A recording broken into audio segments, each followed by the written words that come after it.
জীবনে যাই আসুক, যত রকমের ঝড় তুফান আসুক, অস্থির হওয়া যাবে না, অধৈর্য হওয়া যাবে না। করণীয় কি? যা হওয়ার হোক, যেমন হওয়ার হোক, আমার একজন মালিক আছে, তিনি সবকিছু দেখেন, তিনি সবকিছু শুনেন। এমন একজন মালিক আমার সাথে এখন যা হচ্ছে সব ওনার নজরে আছে। আমাদের সাথে যা হচ্ছে সবকিছু ওনার নজরে, আর উনি চাইলে সেকেন্ডটাই রাত দিন হয়ে যায়, দিন রাতে রূপান্তর হয়। যিনি কোন বললেই ফায়াকুন হয়ে যায়, এমন একজন মালিক আমাদের। এরকম একজন মালিক থাকতে আমাদের টেনশন করার কোনো দরকার।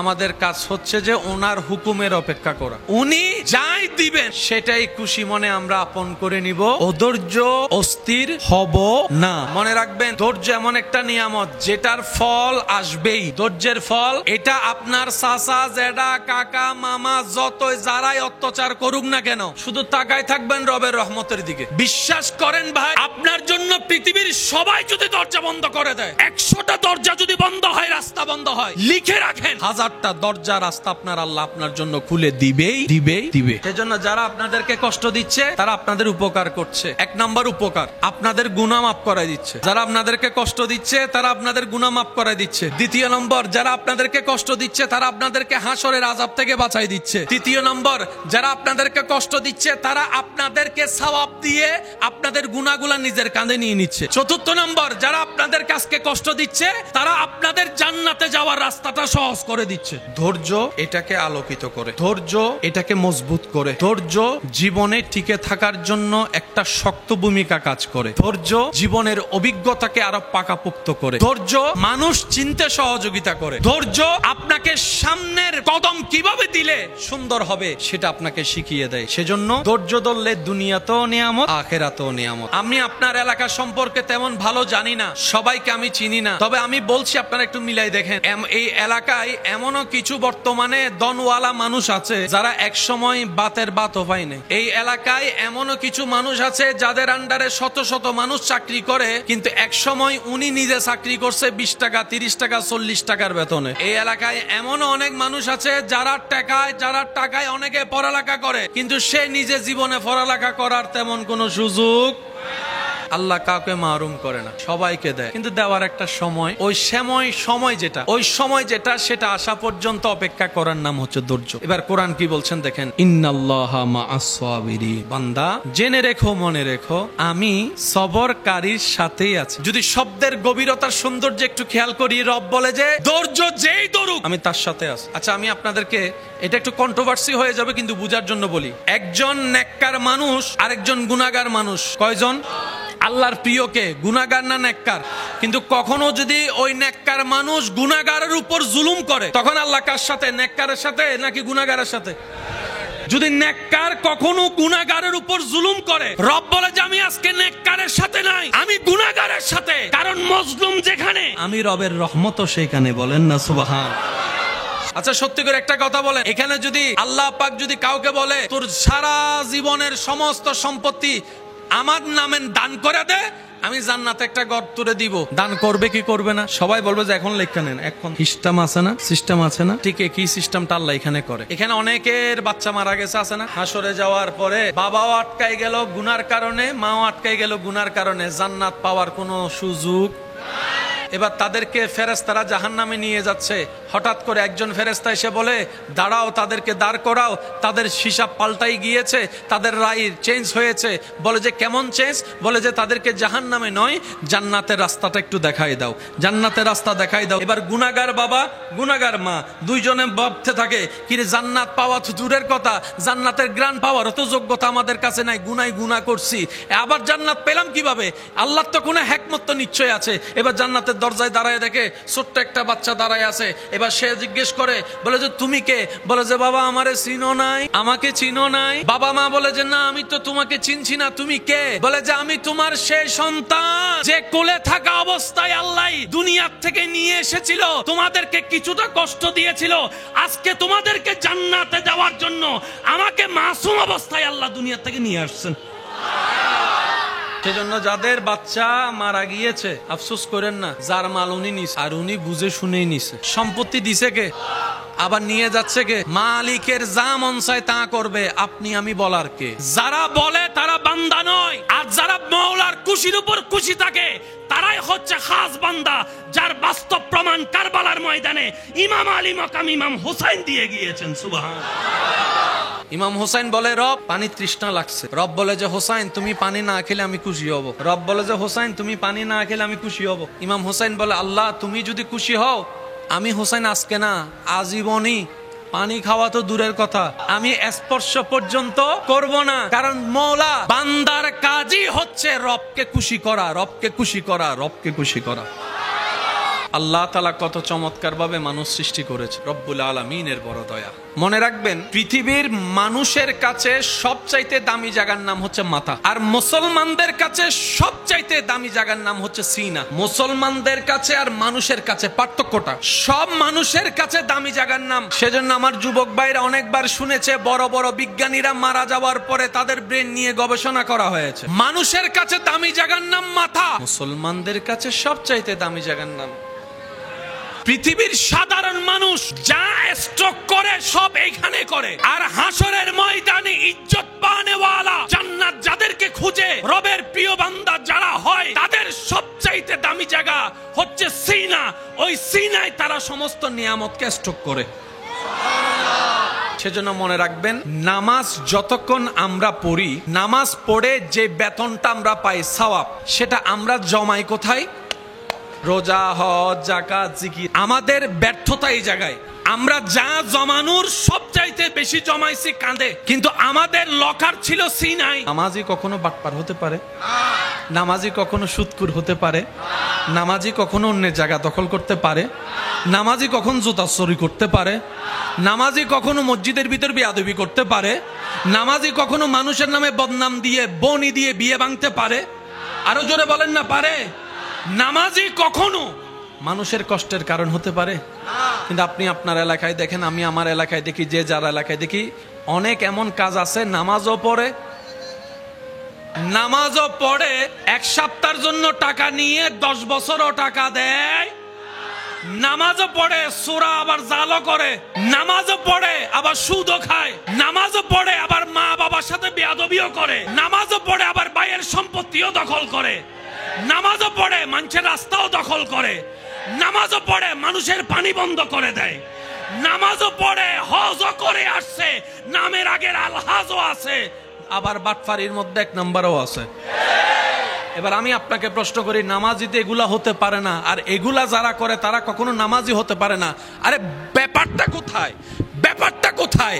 তখন উত্তর আসবে, যারা নামাজি আপনারা চিনেন তারা নামাজি আলাদা, হৃদয়ে সিনায় নামাজ নেওয়ালা আলাদা। এবার আসেন, নামাজি আছে না নাই? জায়গা দখলও করে যে আছে না নাই? তাহলে সে কখনো নামাজি হতে পারে? সে কি নামাজ পড়ে নাই? পড়েছে। এই নামাজ পড়ে নিয়ামতটা কোথায় রেখেছে? কিন্তু রাখা দরকার ছিল এই জায়গায়, আমরা ভুল করছি। আমাদের করা দরকার ছিল এখান হয়ে, একটু বলেন লা ইলাহা ইল্লাল্লাহ। এবার বলেন, গুনাহ হইছে না সওয়াব?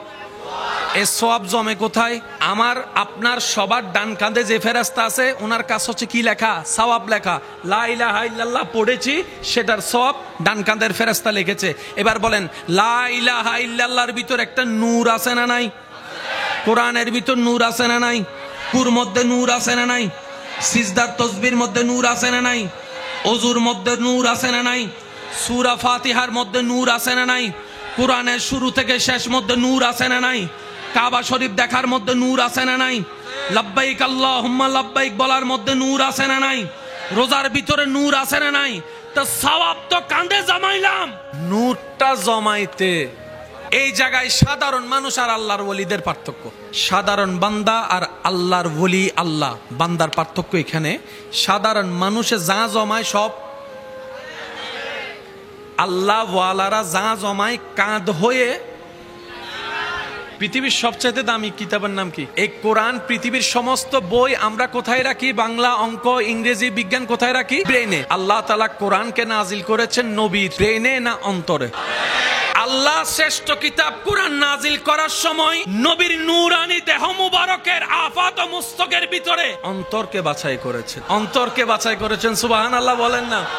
সেজন্য আপনার এলাকায় মনে রাখবেন, এটা যত কোরআনে হাফেজ আছে, যাদের অন্তরে কোরআন, আপনারাই বলেন অন্তরে কোরআন, অন্তরে কোরআন। তার মানে অঙ্ক, ইংরেজি, বাংলা, বিজ্ঞান ব্রেনে সেভ হয়। হাফেজদের কোরআন সেভ হয় তাদের অন্তরে, তাদের কলবে।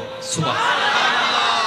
সেজন্য বড় বড় ডাক্তার পাগল হয়ে গেলে রোগী দেখতে পারে না, প্রেসক্রিপশন লিখতে পারে না সব। আর আপনারাও সাক্ষী দিবেন আমার সাথে, অনেক পাগল হাফেজে কোরআন পাগল হওয়ার পরেও সব ভুলে গেছে, তার ব্রেন কিচ্ছু চিনে না, পারে না, কিন্তু কোরআন পড়তে বলে অনর্গল পড়ে, অনর্গল পড়ে, অনর্গল পড়ে। এবার সেই ব্যক্তিকে জগৎ জিজ্ঞেস করে, তুমি তো সায়েন্সের বড় একটা স্টুডেন্ট ছিলা, তোমার বায়োলজি ম্যাথমেটিক্স এর ভালো দক্ষতা ছিল, এখন তুমি পারো না? বলে যে সব যা ব্রেনে সেভ করেছি, ব্রেনের স্ক্রু ঢিলা হওয়ার সাথে সাথে সবকিছুই না ফরম্যাট হয়ে গিয়েছে, কিন্তু আমি কোরআন ভুলি নাই। কেন জানো? আমি কোরআনকে কখনো ব্রেনের মধ্যে স্টক করতে পারি নাই। রব বলে যে পৃথিবীর সব জ্ঞান ব্রেনের মেমরি কার্ডে থাকবে, আমি আল্লাহর কোরআন ক্যাপচার করার মতো ক্ষমতা ব্রেনের নাই, সেটা একমাত্র কলবের মধ্যে আমি আল্লাহ দান করে দিয়েছি। সুবহানাল্লাহ। কোরআন কি ঝগড়া লাগাতে আসছে নাকি ঝগড়া মিটাতে আসছে? কোরআন কি অশান্তি করতে আসছে নাকি শান্তি করতে আসছে? তো কাদের কারণে কোরআন দ্বারা শান্তি প্রতিষ্ঠা হবে? মনে রাখবেন, যাদের কোরআনটা হৃদয়ে থাকবে, হৃদয়ের চোখ দিয়ে যারা কোরআন পড়বে। কোরআনের সাথে কানেকশন কি ব্রেনের না হৃদয়ের? কোরআনের সাথে কানেকশন কি ব্রেনের না হৃদয়ের? ব্রেন দিয়ে কোরআন বোঝা যাবে। আপনি আমি কোরআন যতবার খুলি না, তার চাইতে অনেক বিজ্ঞানী বিধর্মীরা এর চাইতে বেশি কোরআন খোলে, কিন্তু তাদের এখনো ভিতরে নূর আসে, কারণ কোরআন ব্রেন দিয়ে বোঝা যাবে। সেজন্য আল্লাহ তাআলা আমাদেরকে পরামর্শ দিয়েছেন, ওয়াকুনু মা'আস সাদিকিন, নামাজি নামাজ পড়ে আমার বন্ধুর সাথী হয়ে যাও, রোজাদার রোজা রেখে আমার বন্ধু প্রিয় মানুষ তালাশ করে তাদের সাথী হয়ে যাও। রব তোমার প্রিয় বান্দা কারা? তোমার প্রিয় বান্দা কারা? রব বলে যে যাদের সিনা আলোকিত হবে তারাই আমি রবের প্রিয় বান্দা। এবার সত্যি করে একটা কথা বলেন, আমাদের চেহারা মোটামুটি ফরদ আছে, কাফরও গরিও, কিন্তু হৃদয় আলো না আঁধার? আল্লাহ তাআলা আমাদেরকে ইসলাম বুঝার তৌফিক দান করুক। মানুষের দামি জায়গার নাম, মুসলমানদের দামি জায়গার নাম। সারা দুনিয়ার মানুষ আলোকিত করবে মাথাকে, মুসলমানদের আলোকিত করা দরকার সিনা। মাথা আলোকিত হলে সিনা আলোকিত হয় না, কিন্তু সিনা যদি একবার আলোকিত হয়ে যায়, ইন্না ফিল জাসাদে মুদগাত, রাসূল পাক সাল্লাল্লাহু আলাইহি ওয়াসাল্লামের হাদিসে পাককে যদি একটু প্রেমের চোখ দিয়ে দেখে গবেষণা করে দেখেন, তাহলে দেখবেন এই জায়গাটা সবচেয়ে দামি জায়গা। যেখানে কোরআন থাকে, যেখানে সাহেবে কোরআন রাহমাতুল লিল আলামিন থাকে, যেখানে কোরআনের বাণী দাতা কালামুল্লাহ রব থাকে, এই জায়গা হচ্ছে, এটার নাম কি?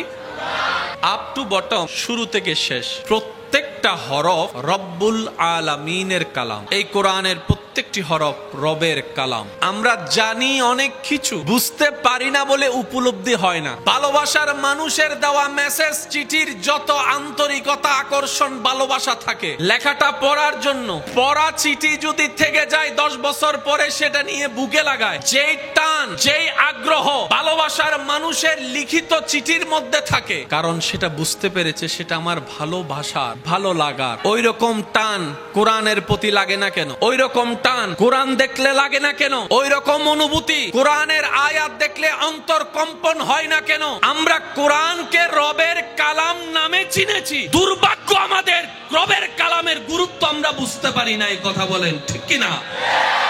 সেজন্য অনেকের ঘরে গিয়ে দেখবেন কোরআনের উপর দুল পড়ে আছে। অনেকের ঘরে এমনও আছে কোরআনটা মাসের পর মাস পড়ে আছে, কেউ পড়া তো দূরের কথা, স্পর্শ পর্যন্ত করার সময় হয় না। অথচ এই কোরআনের রব্বুল আলামিন এমন ভাবে সজ্জিত করে দিয়েছেন, তিবিয়ানুন লিকুল্লি শাই। এই কোরআনকে আল্লাহ তাআলা এমন ভাবে সাজিয়ে দিয়েছেন, যালিকাল কিতাব লা রাইবা ফি। এই কোরআনকে আল্লাহ তাআলা এমন ভাবে সাজিয়ে দিয়েছেন, আর রহমান আল্লামাল কোরআন, ইয়াসিন ইয়াসিন ইয়াসিন, রব বলে কোরআনকে যদি ধরে রাখতে পারো, নবীর প্রেমকে সাথে নিয়ে আমি আল্লাহ কোরআনকে সাজিয়ে দিয়েছি এমন সুসজ্জিত ভাবে পৃথিবীর সবাই সব প্রশ্নের মধ্যে গিয়ে আটকাই গেল, কোরআন যারা বহন করবে তারা কখনো আটকাই থাকবে না। চিৎকার দিয়ে বলেন সুবহানাল্লাহ। এই কোরআনকে ধরার মতো আমরা ধরতে জানি, ধরেছি প্রত্যেকবারই হাত দিয়ে, দিল দিয়ে। কোরআনকে হাত দিয়ে 1000 বার ধরেছি। ব্যর্থতা আমাদের ওই জায়গায়, যে জায়গায় মুসলমানের রব হচ্ছেন এমন একজন যিনি খালিক, যিনি মালিক, যিনি রহমান, যিনি রহিম, যিনি সত্তার, যিনি গফফার, যিনি যুল জালালে ওয়াল ইকরাম, এমন একজন রব যে মুসলমানের রাহমাতুল লিল আলামিন, নবী জগতের নক্ষত্র। এমন একজন নবী পেয়েছি যিনি নবী জগতের উজ্জ্বল নক্ষত্র। এমন একজন নবী পেয়েছি যিনি নবী জগতের মধ্যে রাজ মুকুট। যেমন একজন নবী পেয়েছি যিনি হাবিবুল্লাহ, যিনি রাহমাতুল লিল আলামিন, যিনি রাউফুর রহিম, যিনি ইমামুল মুরসালিন, যিনি খাতামান নবীন, যার বেড়াতে যাওয়াটা হয় মেরাজ, যার বেড়াতে যাওয়াটাই মেরাজ, যার বাহনটা হয়ে যায় বোরাক, যার ঘুরতে যাওয়া কদম রাখা হয়ে যায় জান্নাত। এরকম একজন নবী পেলাম, ওই রকম একজন রব পেলাম, এরকম একটা কিতাব পেলাম। এত কিছু শ্রেষ্ঠ পাওয়ার পরে পিছনে কেন আমরা? প্রশ্নটা যদি নিজেকে একবার করি, উত্তরটা আসবেই এটা, রবকে পেয়েছো কিন্তু লালন ধারণ করার মতো ধারণ করতে আমরা জানিনি। নবী আমরা পেয়েছি শ্রেষ্ঠ, কিন্তু নেওয়ার মতো নিতে জানিনি আদর্শ। কোরআন পেয়েছি আমরা সত্য, কিন্তু বুকে ধারণ করার মতো ধারণ আমরা করতে জানিনি। ইসলাম ধর্ম পেয়েছি শ্রেষ্ঠ, কিন্তু মানার মতো মানতে আমি, আপনি, আমরা কেউ পারিনি। ব্যর্থতা আসলে আমাদের কারণে, নিজের পায়ে নিজে আমরা কুড়াল মেরে দিয়েছি। কথা বলেন ঠিক কিনা? দোষ কাদের? দোষ কাদের? ব্যর্থতা কাদের? কমতি কাদের? সব দোষের মূল না হয় রব আমাদেরকে কোনো কিছুতে কমতি দেন। আপনার কি মনে হয় ইমাম হোসেন তৃষ্ণার্ত ভাবে দুনিয়ার থেকে গিয়েছেন? না রে না। এক তৃষ্ণা তো পানির তৃষ্ণা, আরেক তৃষ্ণা প্রেমের তৃষ্ণা। জগৎ দেখেছে ইমাম হোসেনের গলার তৃষ্ণার কথা, জগৎ দেখেছে ইমাম হোসেনের বুকের তৃষ্ণার কথা। আরেক তৃষ্ণা, সেই তৃষ্ণার আড়ালে ছিল, সেটা হচ্ছে আল্লাহকে দেখার তৃষ্ণা। ওই রকম পানি তৃষ্ণা বুকের মধ্যে লালন করে ইমাম হোসেন অপেক্ষা করছে। তারা যত দ্রুত শহীদ করার চেষ্টা করছে, ইমাম হোসেন তার চাইতে অতি দ্রুত চলে যাওয়ার চেষ্টা করছে। তারা মনে করছে আমরা মারতে আছি, ইমাম হোসেন পরাজিত হবে। ইমাম হোসেন বলে, তোদের চোখে পরাজিত হতে পারলেই তো রবের চোখে জিতে যাব। রাখবেন, শয়তানের চোখে যে হারে, রবের চোখে সে জিতে। শয়তানের চোখে যে জিতে, রবের রহমতের চোখে সে হারে। এবার জগৎ দেখে ইমাম হোসেনের ডাইনে পানি, বামে পানি, সামনে পিছনে পানি, ফুরাত নদীর চারিদিকে পানি বন্ধ, চারিদিকে পানি। সবাই বলে যে ইমাম হোসেনের পানি নাই। ইমাম হোসেন এখান থেকে বসে হাউজে কাউসারের পানি দেখতেছে।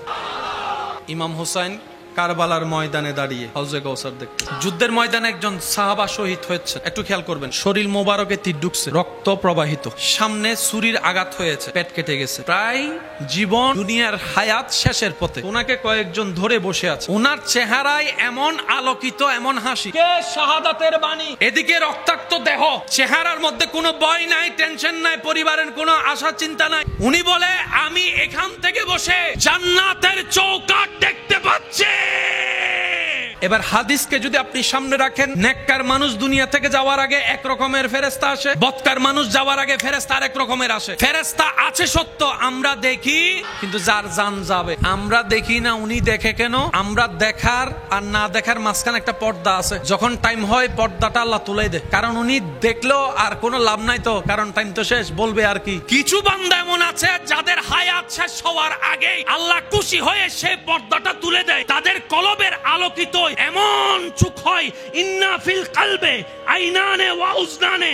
আল্লাহ চাহে তো তারা জমিনে বসে বসে আসমানও দেখতে পারে।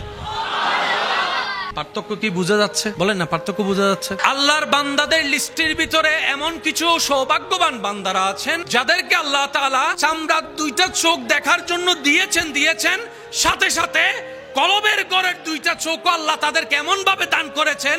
সাধারণ মানুষ যা দেখে না, আল্লাহর দয়ায় ওনারা তা দেখতে পায়। সাধারণ মানুষ চোখে দেখো যা বুঝতে পারে না, ওনারা চোখে না দেখো তা বুঝতে পারে। এটাই আল্লাহ পাকের দান। চিৎকার দিয়ে বলেন সুবহান। এরা কারা?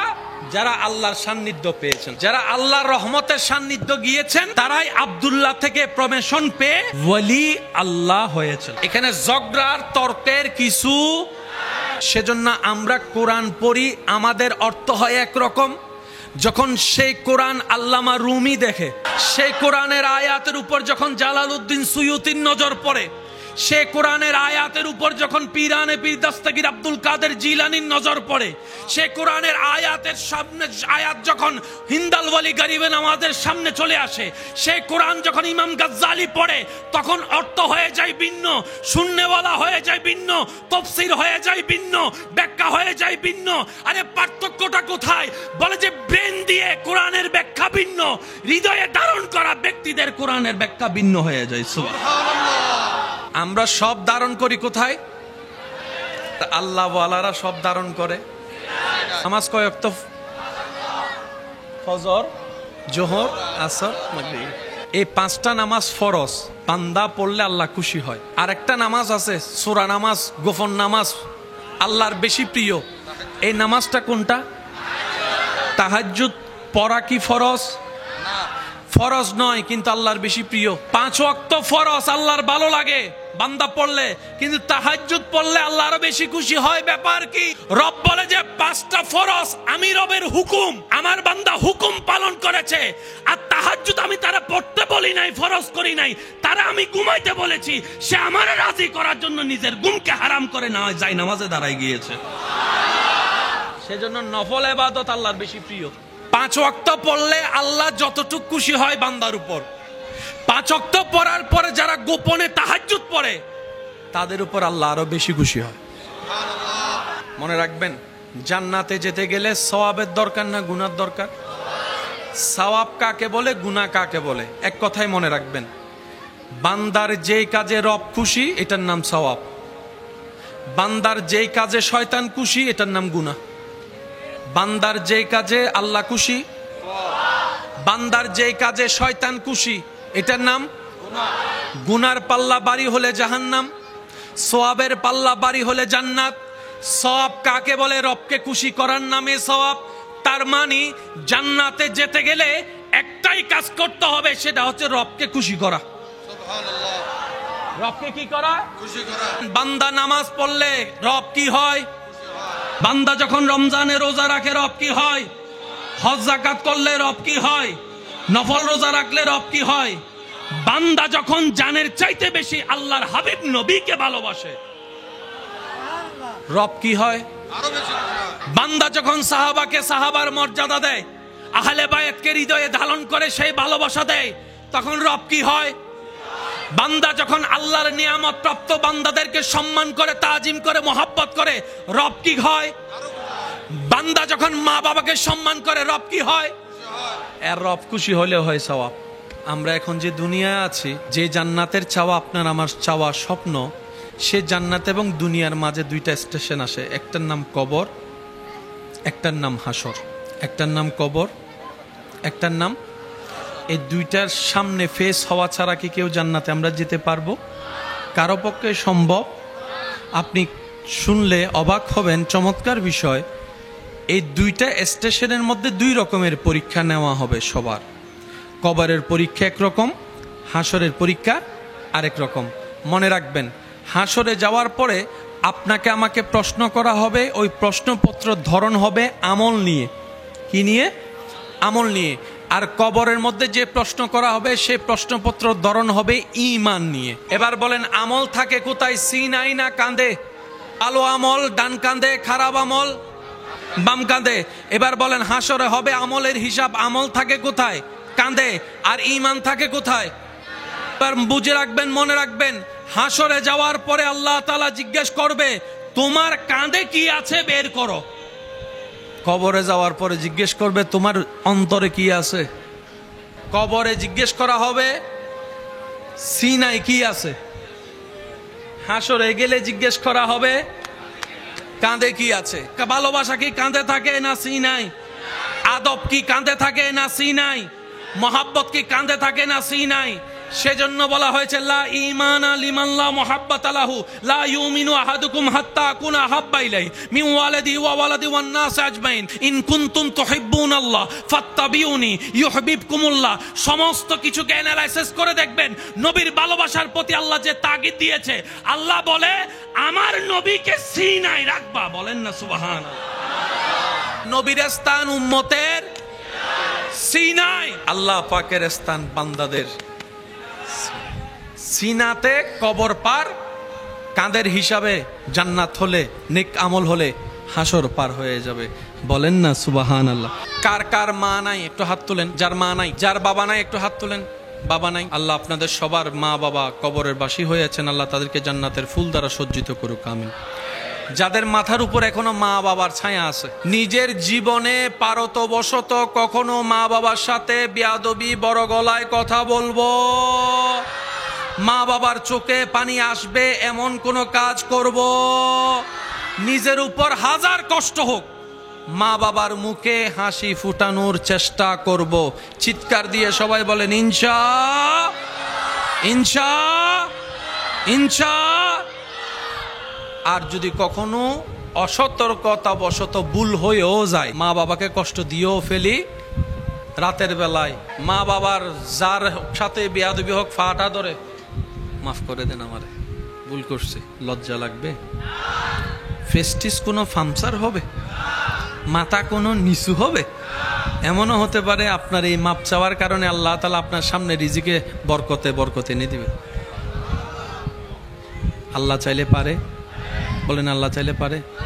আর মাকে বলবেন, বাবাকে বলবেন, ওই তাহাজ্জুদ নামাজ পড়তে উঠলে মা বাবার থেকে দোয়া চাইবেন। স্বামী যারা আছেন স্ত্রীকে বলবেন তাহাজ্জুদ নামাজে আমার জন্য দোয়া করতে, স্ত্রী স্বামীকে বলবে তাহাজ্জুদ নামাজে তুমি আমার জন্য দোয়া করবা। দেখবেন এই সংসারে সাদ না থাকলেও রহমতে ভরপুর এবং ভালোবাসায় ভরপুর হয়ে যাবে, বলেন সুবহান। জীবনে যাই আসুক, যত রকমের ঝড় তুফান আসুক, অস্থির হওয়া যাবে না, অধৈর্য হওয়া যাবে না। করণীয় কি? যা হওয়ার হোক, যেমন হওয়ার হোক, আমার একজন মালিক আছে, তিনি সবকিছু দেখেন, তিনি সবকিছু শুনেন, এমন একজন মালিক আমার সাথে এখন যা হচ্ছে সব ওনার নজরে আছে। আমাদের সাথে যা হচ্ছে সবকিছু ওনার নজরে, আর উনি চাইলে সেকেন্ডে রাত দিন হয়ে যায়, দিন রাতে রূপান্তর হয়, যিনি কোন বললেই ফায়াকুন হয়ে যায়, এমন একজন মালিক আমাদের। এরকম একজন মালিক থাকতে আমাদের টেনশন করার কোনো দরকার। আমাদের কাজ হচ্ছে যে ওনার হুকুমের অপেক্ষা করা, উনি যাই দিবেন সেটাই খুশি মনে আমরা আপন করে নিব, অধৈর্য অস্থির হব না। মনে রাখবেন, ধৈর্য এমন একটা নিয়ামত যেটার ফল আসবেই। ধৈর্যের ফল এটা আপনার চাচা, জেঠা, কাকা, মামা যতই যারাই অত্যাচার করুক না কেন, শুধু তাকায় থাকবেন রবের রহমতের দিকে। বিশ্বাস করেন ভাই, আপনার জন্য পৃথিবীর সবাই যদি দরজা বন্ধ করে দেয়, 100টা দরজা যদি বন্ধ হয়, রাস্তা বন্ধ হয়, লিখে রাখেন 1000টা দরজা রাস্তা আপনার আল্লাহ আপনার জন্য খুলে দিবেই দিবেই দিবে। সেজন্য যারা আপনাদেরকে কষ্ট দিচ্ছে তারা আপনাদের উপকার করছে। 1 নাম্বার উপকার, আপনাদের গুনাহ মাফ করায় দিচ্ছে। যারা আপনাদেরকে কষ্ট দিচ্ছে তারা আপনাদের গুনাহ মাফ করায় দিচ্ছে। 2 নম্বর, যারা আপনাদেরকে কষ্ট দিচ্ছে তারা আপনাদেরকে হাসরের আযাব থেকে বাঁচাই দিচ্ছে। 3 নম্বর, যারা আপনাদেরকে কষ্ট দিচ্ছে তারা আপনাদেরকে সওয়াব দিয়ে আপনাদের গুনাহগুলো নিজের কাঁধে নিয়ে নিচ্ছে। 4 নম্বর, যারা আপনাদের কাছে কষ্ট দিচ্ছে তারা আপনাদের জান্নাতে যাওয়ার রাস্তাটা সহজ করে দিচ্ছে।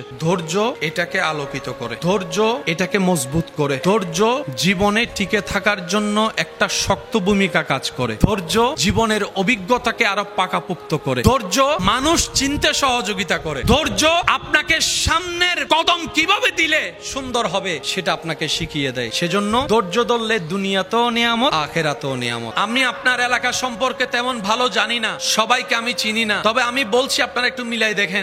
এই এলাকায় এমনও কিছু বর্তমানে দনওয়ালা মানুষ আছে যারা এক সময় বাতের বাতও পায়নি। এই এলাকায় এমনও কিছু মানুষ আছে যাদের আন্ডারে শত শত মানুষ চাকরি করে, কিন্তু এক সময় উনি নিজে চাকরি করছে 20 টাকা, 30 টাকা, 40 টাকার বেতনে। এই এলাকায় এমনও অনেক মানুষ আছে যারা টাকায় অনেকে পড়ালেখা করে, কিন্তু সে নিজে জীবনে পড়ালেখা করার তেমন কোনো সুযোগ। আল্লাহ কাউকে মাহরুম করে না, সবাইকে দেয়, কিন্তু দেওয়ার একটা সময়, ওই সময় যেটা সেটা আসা পর্যন্ত অপেক্ষা করার নাম হচ্ছে ধৈর্য। এবার কোরআন কি বলছেন দেখেন, ইন্নাল্লাহা মাআস সাবিরিন, বান্দা জেনে রেখো, মনে রেখো, আমি সবরকারীর সাথেই আছি। যদি শব্দের গভীরতার সৌন্দর্য একটু খেয়াল করি, রব বলে যে ধৈর্য যেই ধরুক আমি তার সাথে আছি। আচ্ছা, আমি আপনাদেরকে, এটা একটু কন্ট্রোভার্সি হয়ে যাবে কিন্তু বুঝার জন্য বলি, একজন নেককার মানুষ আর একজন গুনাহগার মানুষ, কয়জন? আল্লাহর প্রিয়কে গুনাহগার না নেককার? কিন্তু কখনো যদি ওই নেককার মানুষ গুনাহগারের উপর জুলুম করে, তখন আল্লাহ কার সাথে? নেককারের সাথে নাকি গুনাহগারের সাথে? যদি নেককার কখনো গুনাহগারের উপর জুলুম করে, রব বলে যে আমি আজকে নেককারের সাথে নাই, আমি গুনাহগারের সাথে। কারণ মজলুম যেখানে, আমি রবের রহমতও সেখানে। বলেন না সুবহান।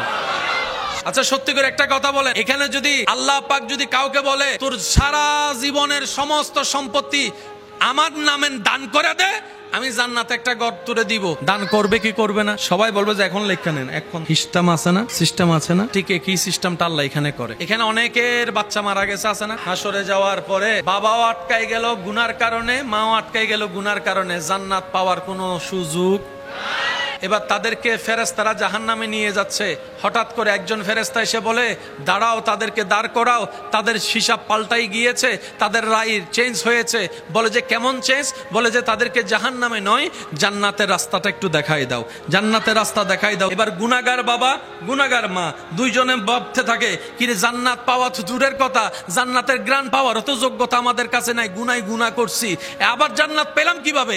আল্লাহর তো কোনো হিকমত তো নিশ্চয় আছে। এবার জান্নাতের দরজায় দাঁড়ায় দেখে ছোট্ট একটা বাচ্চা দাঁড়ায় আছে। এবার সে জিজ্ঞেস করে, বলে যে তুমি কে? বলে যে বাবা আমারে চিনো নাই, আমাকে চিনো নাই। বাবা মা বলে যে না, আমি তো তোমাকে চিনছি না, তুমি কে? বলে যে আমি তোমার সেই সন্তান যে কোলে থাকা অবস্থায় আল্লাহ দুনিয়ার থেকে নিয়ে এসেছিল, তোমাদেরকে কিছুটা কষ্ট দিয়েছিল, আজকে তোমাদেরকে জান্নাতে যাওয়ার জন্য আমাকে মাসুম অবস্থায় আল্লাহ দুনিয়া থেকে নিয়ে আসছেন। সেজন্য যাদের বাচ্চা মারা গিয়েছে আফসোস করেন না, যার মাল উনি নিছে, আর উনি বুঝে শুনেই নিছে। সম্পত্তি দিছে কে? আবার নিয়ে যাচ্ছে কে? মালিকের যা মন চায় তা করবে, আপনি আমি বলার কে? যারা বলে তারা বান্দা নয়, আর যারা মওলার খুশির উপর খুশি থাকে তারাই হচ্ছে খাস বান্দা, যার বাস্তব প্রমাণ কারবালার ময়দানে ইমাম আলী মাকাম ইমাম হোসেন দিয়ে গিয়েছেন। সুবহানাল্লাহ।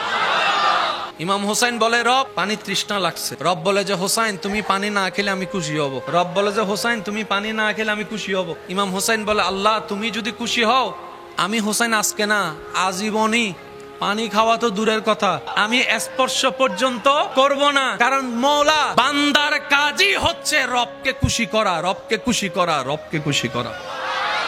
আল্লাহ তাআলা কত চমৎকার ভাবে মানুষ সৃষ্টি করেছে, রব্বুল আলামিনের বড় দয়া। মনে রাখবেন, পৃথিবীর মানুষের কাছে সবচাইতে দামি জায়গার নাম হচ্ছে মাথা, আর মুসলমানদের কাছে সবচাইতে দামি জায়গার নাম হচ্ছে সিনা। মুসলমানদের কাছে আর মানুষের কাছে পার্থক্যটা, সব মানুষের কাছে দামি জায়গার নাম। সেজন্য আমার যুবক ভাইরা অনেকবার শুনেছে বড় বড় বিজ্ঞানীরা মারা যাওয়ার পরে তাদের ব্রেন নিয়ে গবেষণা করা হয়েছে। মানুষের কাছে দামি জায়গার নাম মাথা, মুসলমানদের কাছে সবচাইতে দামি জায়গার নাম। পৃথিবীর সাধারণ মানুষ যা স্ট্রোক করে সব এইখানে করে, আর হাসরের ময়দানে ইজ্জত পানেওয়ালা জান্নাত যাদেরকে খুঁজে রবের প্রিয় বান্দা যারা হয়, তাদের সবচাইতে দামি জায়গা হচ্ছে সিনা। ওই সিনায় তারা সমস্ত নিয়ামতকে স্ট্রোক করে। সেজন্য মনে রাখবেন, নামাজ যতক্ষণ আমরা পড়ি, নামাজ পড়ে যে বেতনটা আমরা পাই সওয়াব, সেটা আমরা জমাই কোথায়? রোজা, হজ, যাকাত, জিকির। আমাদের ব্যর্থতা এই জায়গায়, আমরা যা জমানোর সবচাইতে বেশি জমাইছি কাঁদে, কিন্তু আমাদের লকার ছিল সিনাই। নামাজি কখনো বাটপার হতে পারে, নামাজি কখনো সুদখোর হতে পারে, নামাজি কখনো অন্যের জায়গা দখল করতে পারে, নামাজি কখনো জুতা চুরি করতে পারে, নামাজি কখনো মসজিদের ভিতর বেয়াদবি করতে পারে, নামাজি কখনো মানুষের নামে বদনাম দিয়ে বনি দিয়ে বিয়ে ভাঙতে পারে। আরো জোরে বলেন না পারে? নামাজি কখনো মানুষের কষ্টের কারণ হতে পারে। কিন্তু আপনি আপনার এলাকায় দেখেন, আমি আমার এলাকায় দেখি, যে যার এলাকায় দেখি, অনেক এমন কাজ আছে নামাজও পড়ে এক সপ্তাহের জন্য টাকা নিয়ে 10 বছরও টাকা দেয় নামাজও পড়ে সূরা আবার জালও করে, নামাজও পড়ে আবার সুদও খায়, নামাজও পড়ে আবার মা বাবার সাথে বেয়াদবিও করে, নামাজও পড়ে আবার ভাইয়ের সম্পত্তিও দখল করে, নামাজও পড়ে মানুষের রাস্তাও দখল করে, নামাজও পড়ে মানুষের পানি বন্ধ করে দেয়, নামাজও পড়ে হজও করে আসছে, নামের আগের আলহাজও আছে, আবার বাটফারির মধ্যে 1 নম্বরও আছে। এবার আমি আপনাকে প্রশ্ন করি, নামাজিতে এগুলা হতে পারে না, আর এগুলা যারা করে তারা কখনো নামাজি হতে পারে না। আরে ব্যাপারটা কোথায়, ব্যাপারটা কোথায়? তখন উত্তর আসবে, যারা নামাজি আপনারা চিনেন তারা নামাজি আলাদা, হৃদয়ে সিনায় নামাজ নেওয়ালা আলাদা। এবার আসেন, নামাজি আছে না নাই? জায়গা দখলও করে যে আছে না নাই? তাহলে সে কখনো নামাজি হতে পারে? সে কি নামাজ পড়ে নাই? পড়েছে। এই নামাজ পড়ে নিয়ামতটা কোথায় রেখেছে? কিন্তু রাখা দরকার ছিল এই জায়গায়, আমরা ভুল করছি। আমাদের করা দরকার ছিল এখান হয়ে, একটু বলেন লা ইলাহা। এবার বলেন গুনাহ হইছে না সওয়াব? এই সওয়াব জমে কোথায়? আমার আপনার সবার ডান কাঁধে যে ফেরেশতা আছে ওনার কাজ হচ্ছে কি লেখা? সওয়াব লেখা। লা ইলাহা ইল্লাল্লাহ পড়েছি, সেটার সওয়াব ডান কাঁধের ফেরেশতা লিখেছে। এবার বলেন লা ইলাহা ইল্লাল্লাহর ভিতর একটা নূর আছে না নাই? কোরআনের ভিতর নূর আছে না নাই? কুর মধ্যে নূর আছে না নাই? সিজদার তসবির মধ্যে নূর আছে না নাই? ওযুর মধ্যে নূর আছে না নাই? সূরা ফাতিহার মধ্যে নূর আছে না নাই? কোরআনের শুরু থেকে শেষ মধ্যে নূর আছে না নাই? কাবা শরীফ দেখার মধ্যে নূর আছে না নাই? লাব্বাইক আল্লাহুম্মা লাব্বাইক বলার মধ্যে নূর আছে না নাই? রোজার ভিতরে নূর আছে না নাই? তো সওয়াব তো কাঁধে জমাইলাম, নূরটা জমাইতে। এই জায়গায় সাধারণ মানুষ আর আল্লাহর ওলিদের পার্থক্য। সাধারণ বান্দা আর আল্লাহর ওলি, আল্লাহ বান্দার পার্থক্য এখানে। সাধারণ মানুষে যা জমায় সব আল্লাহ ওয়ালারা যা জমায় কাঁধ হয়ে। পৃথিবীর সবচেয়ে দামি কিতাবের নাম কি? এই কোরআন। পৃথিবীর সমস্ত বই আমরা কোথায় রাখি? বাংলা, অঙ্ক, ইংরেজি, বিজ্ঞান কোথায় রাখি? ব্রেনে। আল্লাহ তাআলা কোরআনকে নাজিল করেছেন নবীর ব্রেনে না অন্তরে? আল্লাহ শ্রেষ্ঠ কিতাব কোরআন নাজিল করার সময় নবীর নূরানি দেহ মুবারকের আফাত ও মুস্তকের ভিতরে অন্তরকে বাছাই করেছেন, অন্তরকে বাছাই করেছেন। সুবহানাল্লাহ বলেন না? সেজন্য আপনার এলাকায় মনে রাখবেন, এটা যত কোরআনে হাফেজ আছে, যাদের অন্তরে কোরআন, আপনারাই বলেন অন্তরে কোরআন, অন্তরে কোরআন। তার মানে অঙ্ক, ইংরেজি, বাংলা, বিজ্ঞান ব্রেনে সেভ হয়, হাফেজদের কোরআন সেভ হয় তাদের অন্তরে, তাদের কলবে। সুবহানাল্লাহ। সেজন্য বড় বড় ডাক্তার পাগল হয়ে গেলে রোগী দেখতে পারে না, প্রেসক্রিপশন লিখতে পারে না সব। আর আপনারাও সাক্ষী দিবেন আমার সাথে, অনেক পাগল হাফেজে কোরআন পাগল হওয়ার পরেও সব ভুলে গেছে, তার ব্রেন কিচ্ছু চিনে না, পারে না, কিন্তু কোরআন পড়তে বলে অনর্গল পড়ে, অনর্গল পড়ে, অনর্গল পড়ে। এবার সেই ব্যক্তিকে জগৎ জিজ্ঞেস করে, তুমি তো সায়েন্সের বড় একটা স্টুডেন্ট ছিলা, তোমার বায়োলজি ম্যাথমেটিক্সের ভালো দক্ষতা ছিল, এখন তুমি পারো না? বলে যে সব যা ব্রেনে সেভ করেছি, ব্রেনের স্ক্রু ঢিলা হওয়ার সাথে সাথে সবকিছুই না ফরম্যাট হয়ে গিয়েছে, কিন্তু আমি কোরআন ভুলি নাই। কেন জানো? আমি কোরআনকে কখনো ব্রেনের মধ্যে স্ট্রোক করতে পারি নাই। রব বলে যে পৃথিবীর সব জ্ঞান ব্রেনের মেমোরি কার্ডে থাকবে, আমি আল্লাহর কোরআন ক্যাপচার মতো করার মতো ক্ষমতা ব্রেনের নাই, সেটা একমাত্র কলবের মধ্যে আমি আল্লাহ দান করে দিয়েছি। সুবহানাল্লাহ। কোরআন কি ঝগড়া লাগাতে আসছে নাকি ঝগড়া মিটাতে আসছে?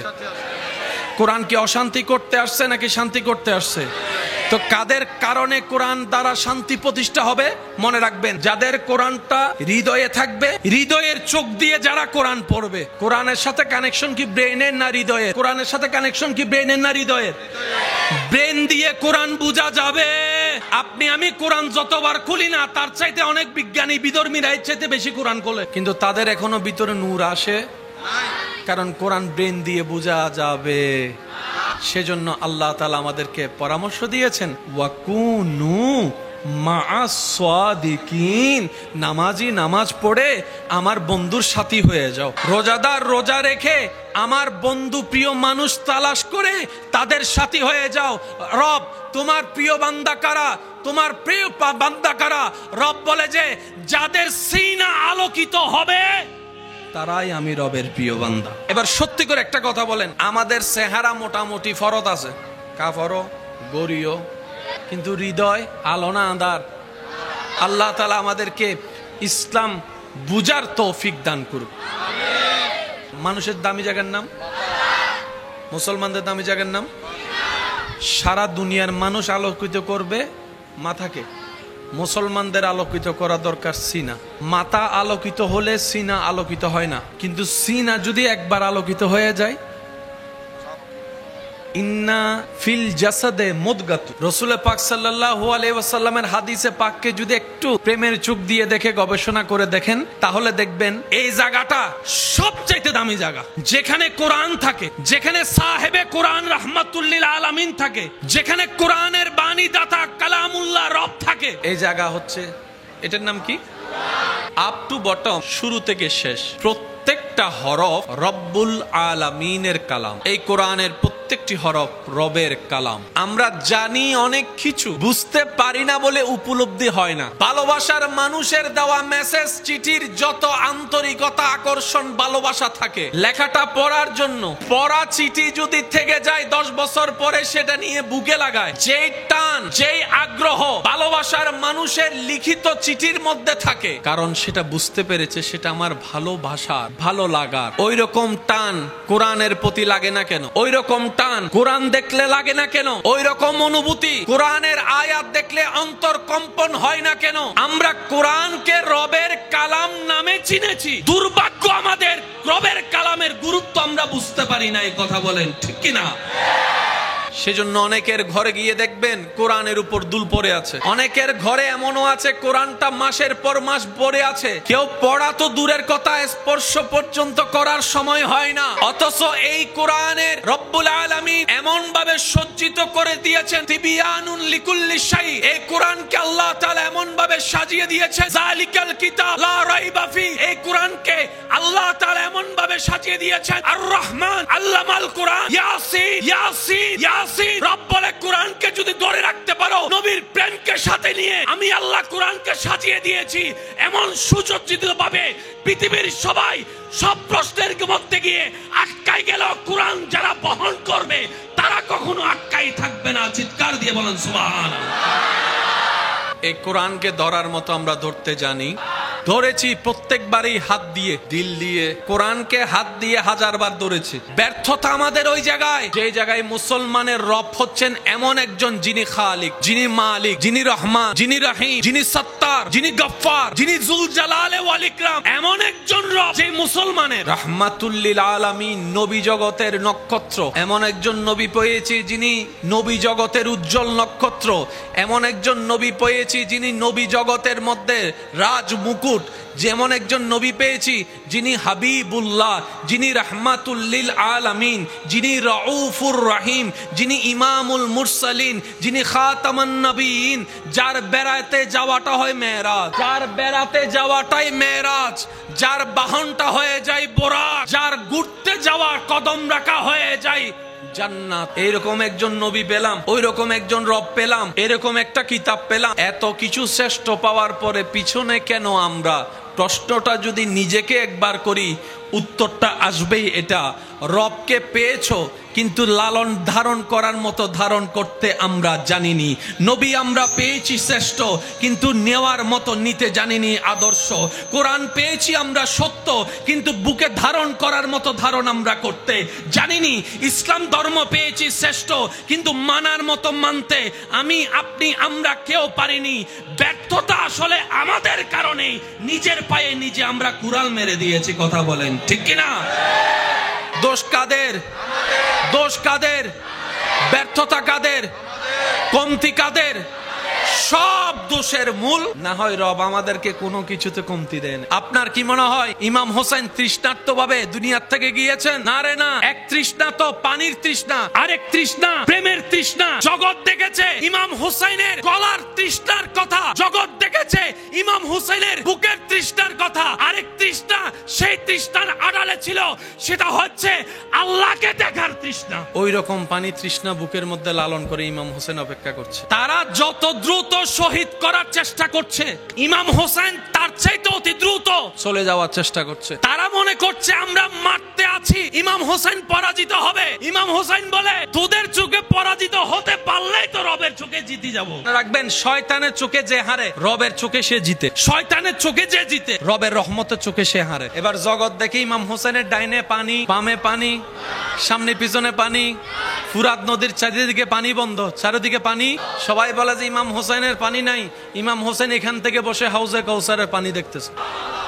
ইমাম হোসেন কারবালার ময়দানে দাঁড়িয়ে হাউজে কাউসার দেখতে। যুদ্ধের ময়দানে একজন সাহাবা শহীদ হয়েছে, একটু খেয়াল করবেন। শরীর মোবারকে তীর ঢুকছে, রক্ত প্রবাহিত, সামনে ছুরির আঘাত হয়েছে, পেট কেটে গেছে, প্রায় জীবন দুনিয়ার হায়াত শেষের পথে। ওনাকে কয়েকজন ধরে বসে আছে, ওনার চেহারায় এমন আলোকিত, এমন হাসি, কে শাহাদাতের বাণী, এদিকে রক্তাক্ত দেহ, চেহারার মধ্যে কোনো ভয় নাই, টেনশন নাই, পরিবারের কোনো আশা চিন্তা নাই। উনি বলে, আমি এখান থেকে বসে জান্নাতের চৌকাঠ দেখতে পাচ্ছি। এবার হাদিসকে যদি আপনি সামনে রাখেন, নেককার মানুষ দুনিয়া থেকে যাওয়ার আগে এক রকমের ফেরেশতা আসে, বদকার মানুষ যাওয়ার আগে ফেরেশতা আরেক রকমের আসে। ফেরেশতা আছে সত্য, আমরা দেখি, কিন্তু যার জান যাবে আমরা দেখি না। উনি দেখে কেন? আমরা দেখার আর না দেখার মাঝখানে একটা পর্দা আছে। যখন টাইম হয় পর্দাটা আল্লাহ তুলে দেয়, কারণ উনি দেখলো আর কোনো লাভ নাই তো, কারণ টাইম তো শেষ, বলবে আর কি। কিছু বান্দা এমন আছে যাদের হায়াত শেষ হওয়ার আগেই আল্লাহ খুশি হয়ে সে পর্দাটা তুলে দেয়, তাদের কলবের আলোকিত এমন চোখ হয়, ইন্না ফিল কলবে আইনানে ওয়া উজনানে, আল্লাহ চাহে তো তারা জমিনে বসে বসে আসমানও দেখতে পারে। পার্থক্য কি বোঝা যাচ্ছে? বলেন না, পার্থক্য বোঝা যাচ্ছে? আল্লাহর বান্দাদের লিস্টের ভিতরে এমন কিছু সৌভাগ্যবান বান্দারা আছেন যাদেরকে আল্লাহ তাআলা চামড়ার দুইটা চোখ দেখার জন্য দিয়েছেন, সাথে সাথে কলবের গড়ের দুইটা চোখ আল্লাহ তাদের কেমন ভাবে দান করেছেন। সাধারণ মানুষ যা দেখে না, আল্লাহর দয়ায় ওনারা তা দেখতে পায়। সাধারণ মানুষ চোখে দেখো যা বুঝতে পারে না, ওনারা চোখে না দেখো তা বুঝতে পারে। এটাই আল্লাহ পাকের দান। চিৎকার দিয়ে বলেন সুবহান। এরা কারা? যারা আল্লাহর সান্নিধ্য পেয়েছেন, যারা আল্লাহর রহমতের সান্নিধ্য গিয়েছেন, তারাই আব্দুল্লাহ থেকে প্রমোশন পেয়ে ওয়ালি আল্লাহ হয়েছেন। এখানে ঝগড়ার তর্কের কিছু। সেজন্য আমরা কোরআন পড়ি, আমাদের অর্থ হয় একরকম। যখন সেই কোরআন আল্লামা রুমি দেখে, সেই কোরআনের আয়াতের উপর যখন জালালউদ্দিন সুয়ুতির নজর পড়ে, সে কোরআনের আয়াতের উপর যখন পীরানে পীর দস্তগীর আব্দুল কাদের জিলানির নজর পড়ে, সে কোরআনের আয়াতের সামনে আয়াত যখন হিন্দাল ওয়ালি গরিবে নামাজের সামনে চলে আসে, সে কোরআন যখন ইমাম গাজ্জালি পড়ে, তখন অর্থ হয়ে যায় ভিন্ন, শূন্যওয়ালা হয়ে যায় ভিন্ন, তাফসীর হয়ে যায় ভিন্ন, ব্যাখ্যা হয়ে যায় ভিন্ন। আরে পার্থক্যটা কোথায়? বলে যে ব্রেন দিয়ে কোরআনের ব্যাখ্যা ভিন্ন, হৃদয়ে ধারণ করা ব্যক্তিদের কোরআনের ব্যাখ্যা ভিন্ন হয়ে যায়। সুবহানাল্লাহ। আমরা সব ধারণ করি কোথায়? আল্লাহ ওয়ালারা সব ধারণ করে। নামাজ কয় ওয়াক্ত? ফজর, জোহর, আসর, মাগরিব। এই পাঁচটা নামাজ ফরজ, বান্দা পড়লে আল্লাহ খুশি হয়। আর একটা নামাজ আছে সূরা নামাজ, গোপন নামাজ, আল্লাহর বেশি প্রিয়। এই নামাজটা কোনটা? তাহাজ্জুদ পড়া কি ফরজ? ফরজ নয়, কিন্তু আল্লাহর বেশি প্রিয়। 5 ওয়াক্ত ফরজ, আল্লাহর ভালো লাগে বান্দা পড়লে, কিন্তু তাহাজ্জুদ পড়লে আল্লাহ আরো বেশি খুশি হয়। ব্যাপার কি? রব বলে যে 5টা ফরজ আমি রবের হুকুম, আমার বান্দা হুকুম পালন করেছে। আর তাহাজ্জুদ আমি তারা পড়তে বলি নাই, ফরজ করি নাই, তারা আমি ঘুমাইতে বলেছি। সে আমারে রাজি করার জন্য নিজের ঘুমকে হারাম করে না যায় নামাজে দাঁড়ায় গিয়েছে। সেজন্য নফল ইবাদত আল্লাহর বেশি প্রিয়। 5 ওয়াক্ত পড়লে আল্লাহ যতটুকু খুশি হয় বান্দার উপর, 5 ওয়াক্ত পড়ার পরে যারা গোপনে তাহাজ্জুদ পড়ে তাদের উপর আল্লাহ আরো বেশি খুশি হয়। মনে রাখবেন, জান্নাতে যেতে গেলে সওয়াবের দরকার না গুনার দরকার?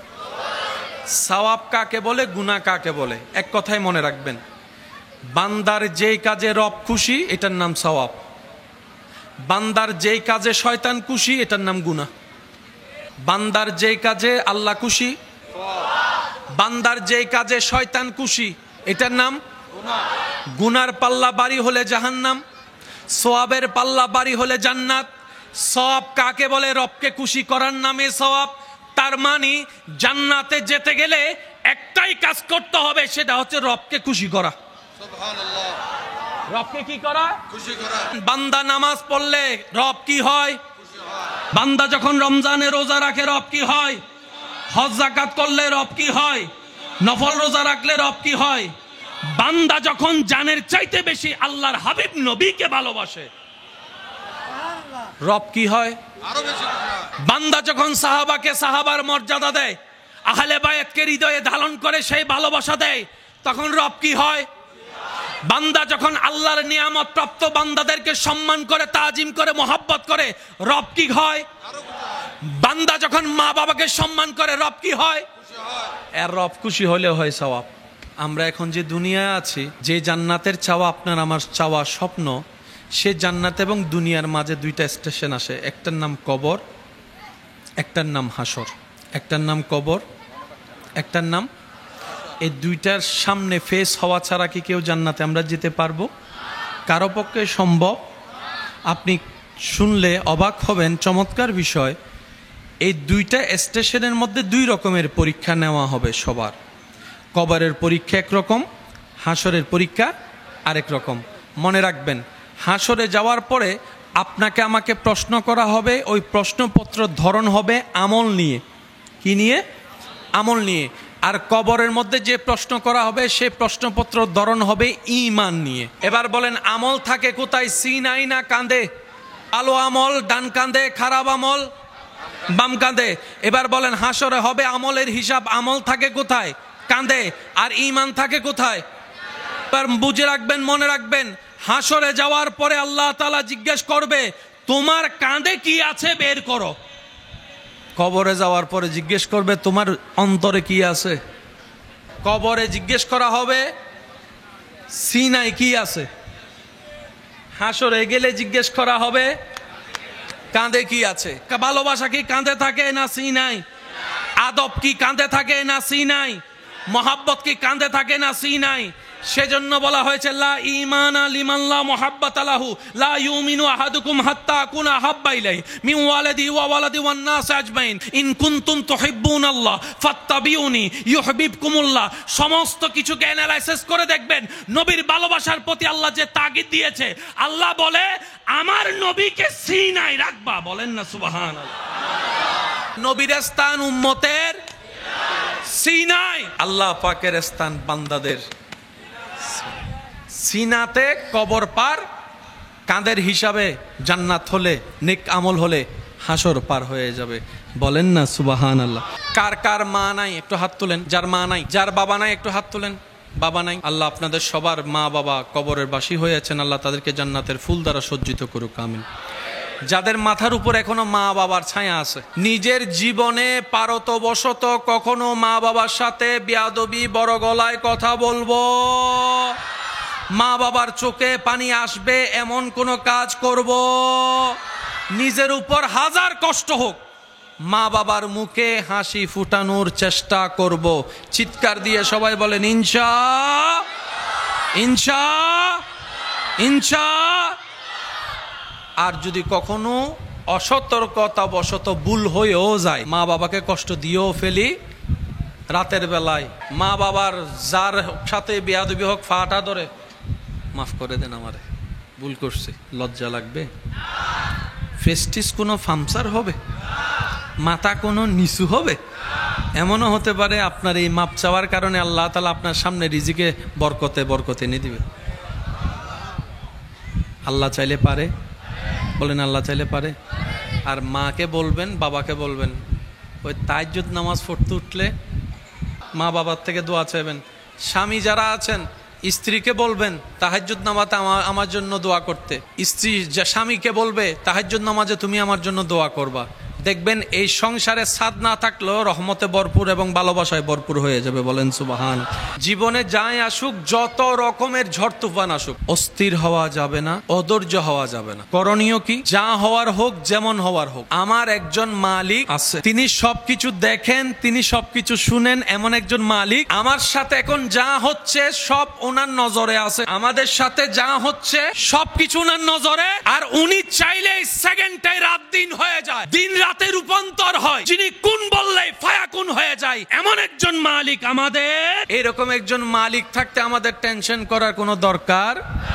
আমাদের কাজ হচ্ছে যে ওনার হুকুমের অপেক্ষা করা। উনি যাই দিবেন সেটাই খুশি মনে আমরা আপন করে নিব। অধৈর্য অস্থির হব না। মনে রাখবেন, ধৈর্য এমন একটা নিয়ামত যেটার ফল আসবেই। ধৈর্যের ফল এটা আপনার চাচা জেঠা কাকা মামা যতই যারাই অত্যাচার করুক না কেন, শুধু তাকায় থাকবেন রবের রহমতের দিকে। বিশ্বাস করেন ভাই, আপনার জন্য পৃথিবীর সবাই যদি দরজা বন্ধ করে দেয়, 100টা দরজা যদি বন্ধ হয়, রাস্তা বন্ধ হয়, লিখে রাখেন 1000টা দরজা রাস্তা আপনার আল্লাহ আপনার জন্য খুলে দিবেই দিবেই দিবে। সেজন্য যারা আপনাদেরকে কষ্ট দিচ্ছে তারা আপনাদের উপকার করছে। 1 নাম্বার উপকার, আপনাদের গুনাহ মাফ করায় দিচ্ছে। যারা আপনাদেরকে কষ্ট দিচ্ছে তারা আপনাদের গুনাহ মাফ করায় দিচ্ছে। 2 নম্বর, যারা আপনাদেরকে কষ্ট দিচ্ছে তারা আপনাদেরকে হাসরের আযাব থেকে বাঁচাই দিচ্ছে। 3 নম্বর, যারা আপনাদেরকে কষ্ট দিচ্ছে তারা আপনাদেরকে সওয়াব দিয়ে আপনাদের গুনাহগুলো নিজের কাঁধে নিয়ে নিচ্ছে। 4 নম্বর, যারা আপনাদের কাছে কষ্ট দিচ্ছে তারা আপনাদের জান্নাতে যাওয়ার রাস্তাটা সহজ করে দিচ্ছে।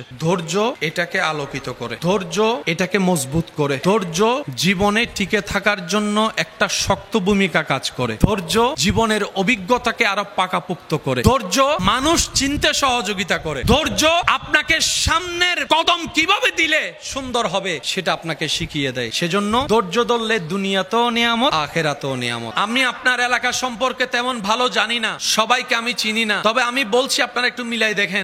এই এলাকায় এমনও কিছু বর্তমানে দনওয়ালা মানুষ আছে যারা একসময় বাতের বাতও পায়নি। এই এলাকায় এমনও কিছু মানুষ আছে যাদের আন্ডারে শত শত মানুষ চাকরি করে, কিন্তু একসময় উনি নিজে চাকরি করছে 20 টাকা 30 টাকা 40 টাকার বেতনে। এই এলাকায় এমনও অনেক মানুষ আছে যারা টাকায় অনেকে পড়ালেখা করে, কিন্তু সে নিজে জীবনে পড়ালেখা করার তেমন কোনো সুযোগ আল্লাহ কাউকে মাহরুম করে না, সবাইকে দেয়, কিন্তু দেওয়ার একটা সময়, ওই সময় যেটা সেটা আসা পর্যন্ত অপেক্ষা করার নাম হচ্ছে ধৈর্য। এবার কোরআন কি বলছেন দেখেন, ইন্নাল্লাহা মা'আস সাবিরিন, বান্দা জেনে রেখো মনে রেখো আমি সবরকারীর সাথেই আছি। যদি শব্দের গভীরতার সৌন্দর্য একটু খেয়াল করি, রব বলে যে ধৈর্য যেই ধরুক আমি তার সাথে আছি। আচ্ছা, আমি আপনাদেরকে, এটা একটু কন্ট্রোভার্সি হয়ে যাবে কিন্তু বুঝার জন্য বলি, একজন নেককার মানুষ আরেকজন গুনাহগার মানুষ, কয়জন?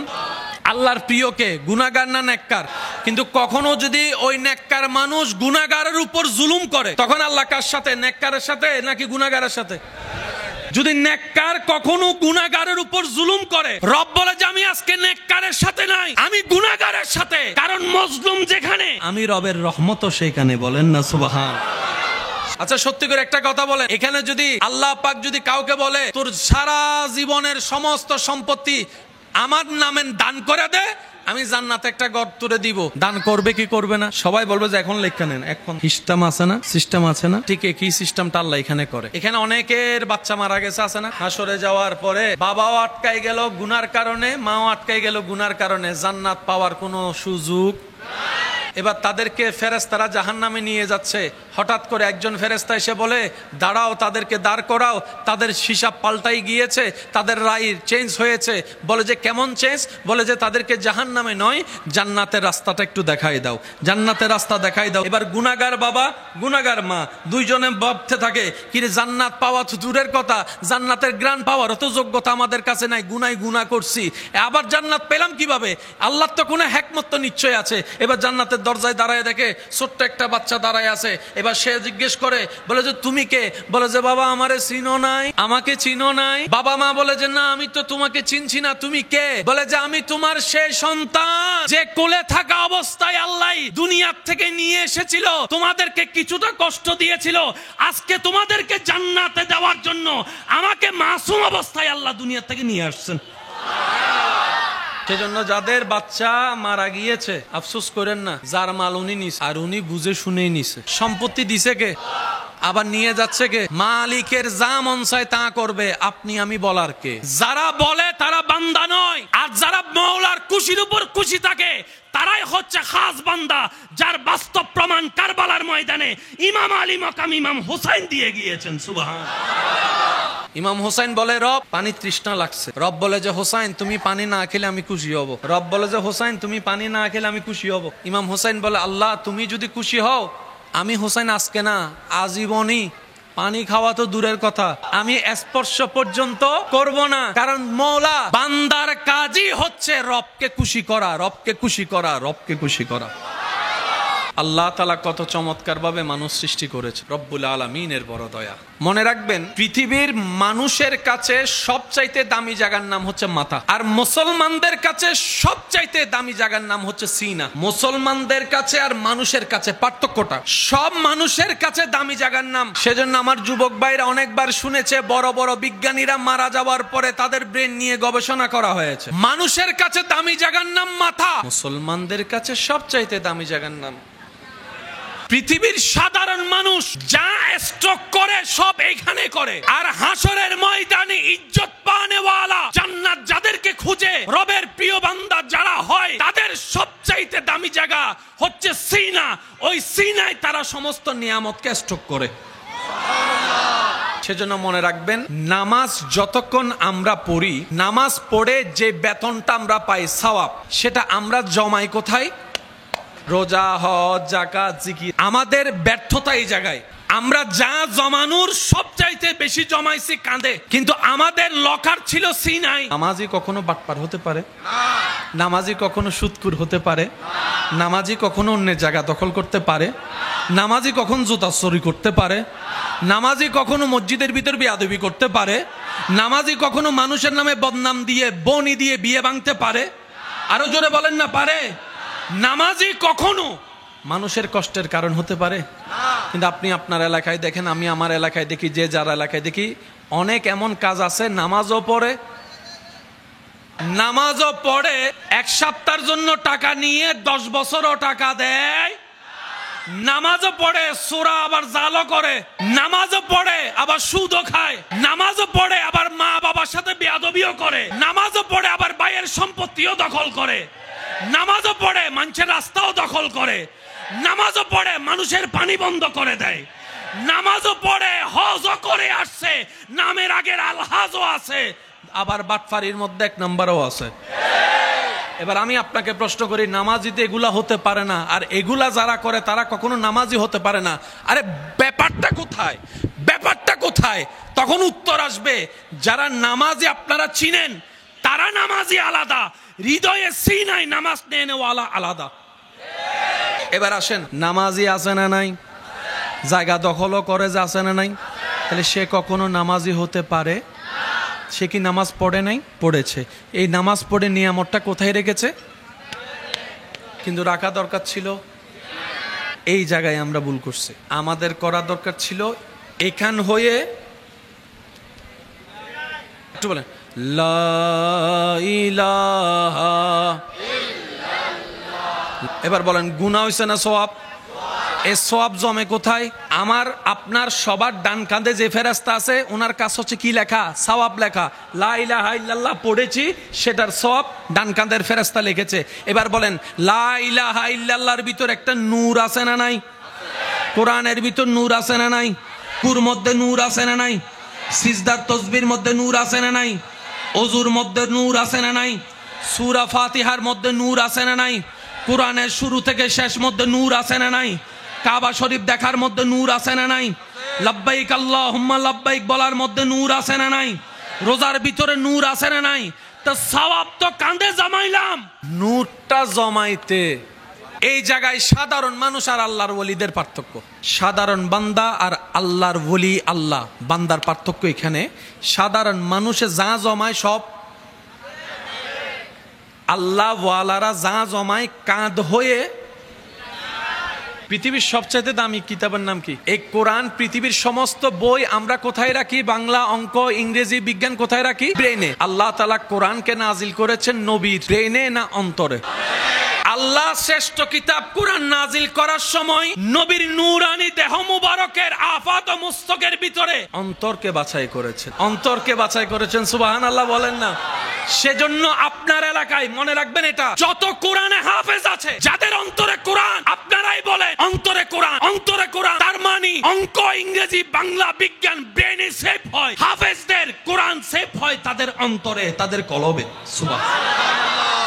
সেজন্য বড় বড় ডাক্তার পাগল হয়ে গেলে রুগী দেখতে পারে না, প্রেসক্রিপশন লিখতে পারে না সব। আর আপনারাও সাক্ষী দিবেন আমার সাথে, অনেক পাগল হাফেজে কোরআন পাগল হওয়ার পরেও সব ভুলে গেছে, তার ব্রেন কিচ্ছু চিনে না, পারে না, কিন্তু কোরআন পড়তে বলে অনর্গল পড়ে, অনর্গল পড়ে, অনর্গল পড়ে। এবার সেই ব্যক্তিকে জগৎ জিজ্ঞেস করে, তুমি তো সায়েন্সের বড় একটা স্টুডেন্ট ছিলা, তোমার বায়োলজি ম্যাথমেটিক্স এর ভালো দক্ষতা ছিল, এখন তুমি পারো না? বলে যে সব যা ব্রেনে সেভ করেছি, ব্রেনের স্ক্রু ঢিলা হওয়ার সাথে সাথে সবকিছুই না ফরম্যাট হয়ে গিয়েছে, কিন্তু আমি কোরআন ভুলি নাই। কেন জানো? আমি কোরআনকে কখনো ব্রেনের মধ্যে স্টক করতে পারি নাই।